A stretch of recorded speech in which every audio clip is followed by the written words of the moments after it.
टाढैको यात्रा टाढै भन्दा पनि त्यो पाँडे फटाले काठमाडौँमा आयुर्वेदिक उपचार गर्छु भनेर काठको धुलो र बाख्राको बडकुलो बेचेर ठगी गरेछ। माथिबाट पक्राउ गर्नु भन्ने आदेश आएको हुनाले पाँडेको घरमा गएको थिएँ। पाँडे र उसको श्रीमती चन्द्रमुखीले खोलामा हाम फालेर आत्महत्या गरेछन्। अहिले यहाँ जयन्ते काका काकीको काजक्रियामा बसिरहेको छ। राम राम राम राम इन्स्पेक्टर साहब, यो के भन्दै हुनुहुन्छ तपाईँ? चन्द्रमुखी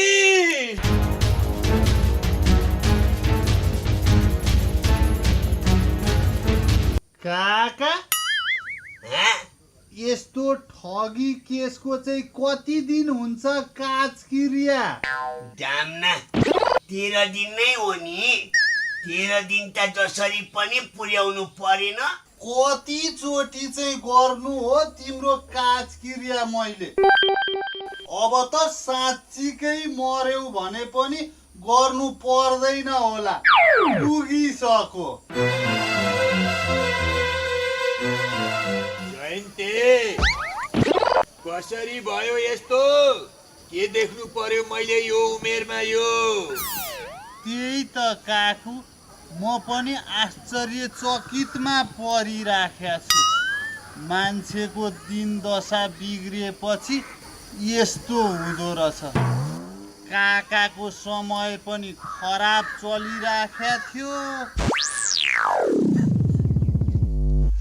तेरा काकाको त दिन खराब चलेको थियो होला, त्यसमा मेरी बहिनीको के दोष?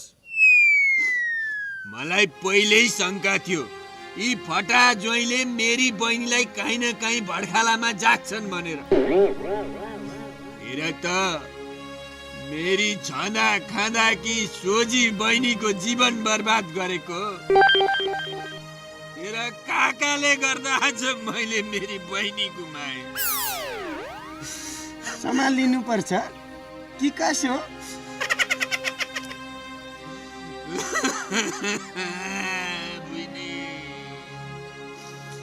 चन्द्रु कति न किड्न्यापै गरेर ल्याएको यसरी छाती पिटी पिटी पो रुन्छ त तेरो दाजु त। तँ आफै आँकी होइनस्? आउँछु नि, म कहिले नै फकाएर ल्याएको होइन। ल ल ल चन्द्रु, भयो छोडिदेऊ। अब कसरी हुन्छ हाम्रो 13 दिनको काम त सकाउनु पर्यो नि, होइन?